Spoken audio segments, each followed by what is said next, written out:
Добрый день, друзья! Сегодня будем шить в технике ленивый бора. А что будем шить, скажу попозже. Кому интересно, оставайтесь со мной и наблюдайте за моими действиями. Кому не интересно, можете перемотать или ускорить, увеличьте скорость на 1,5 или на 2 даже, кому как нравится. У меня вот много лоскутов собралось джинсовых. Я их проглаживаю, которые мятые, чтобы красивый лоскутик получился. Я распарываю швы, тогда появляется какая-то потертость или какой-то рисунок вареный получается. И потом прогладить надо их обязательно. Теперь собираем лоскуты, как нам нравится. Разную фактуру берем, разные расцветки. Применяем лоскутики со швами, с различными, с потертостями. Вот у меня от других предыдущих работ остались лоскуты. Я их тоже использую с вышивкой. Вот так все лоскуты раскладываем, как на душу придется, как говорится. А чтобы не совсем скучно было, я решила трикотажные яркие лоскутики применить. Раскладываю сверху и будем все это прошивать. Прошиваю я на ширину лапки прямой строчкой, параллельными линиями. Немножко помогаю себе инструментами.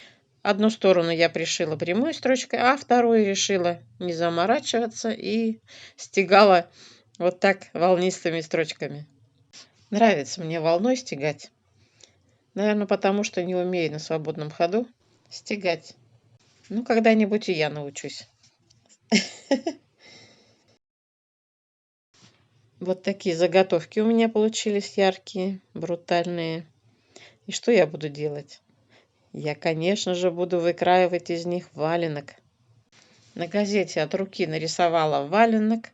И теперь его обводим мелком. Выкраиваем наши заготовки. И будем прошивать.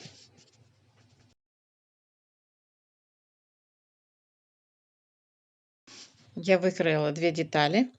А вот эти лоскутики, обрезки никуда не деваем. Нам они еще пригодятся.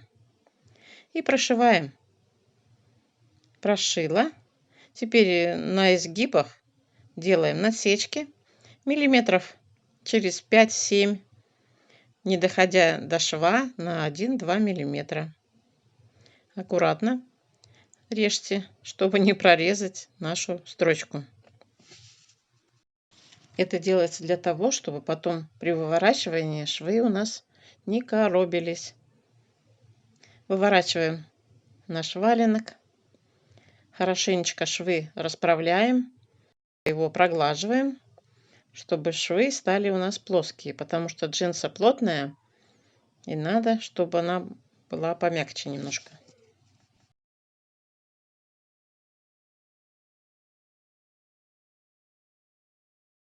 Мне показалось, что голенище валенка высоковато, я решила его обрезать.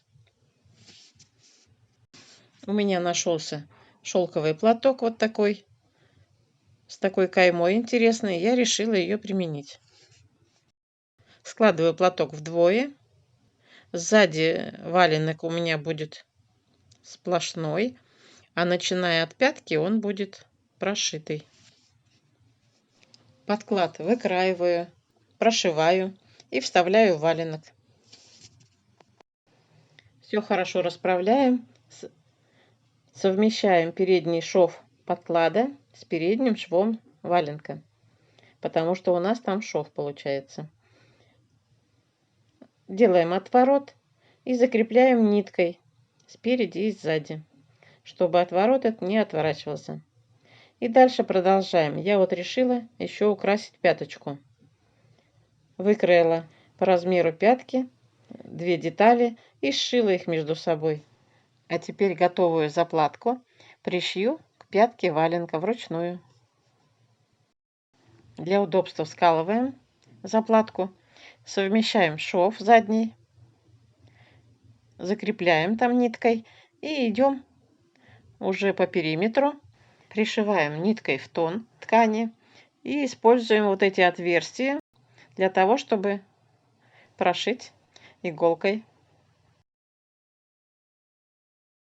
Вот такой валенок у нас получился. Посмотрите, прямо освежился он с этими заплаточками, с отворотиком с этим.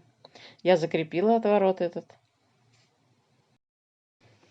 Осталось пришить петлю, на которую будем вешать этот сапожок. Я взяла трикотажную ткань и пришила через край.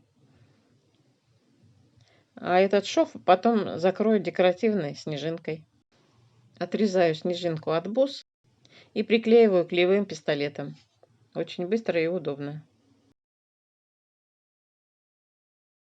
Вот такая брутальная обувь, брутальный валенок получился в технике ленивой Бора. Мне очень нравится. Как вам? Пишите в комментариях, пишите отзывы, советы, критику. Все принимаю. Вы даете очень ценные советы, предложения, к которым я прислушиваюсь. Спасибо вам за это. Шейте такой валенок и подарите кому-нибудь, родным или близким, или себе оставьте. Не забудьте поставить лайк этому видео, если вам понравилось, и подписаться, кто не подписан. Ну а теперь пришло самое время наполнить наш валенок подарками. Кладем сладости, шоколадки, медальки. И всех с наступающим Новым годом! Здоровья, счастья, удачи, вдохновения. Всего самого доброго. До встречи!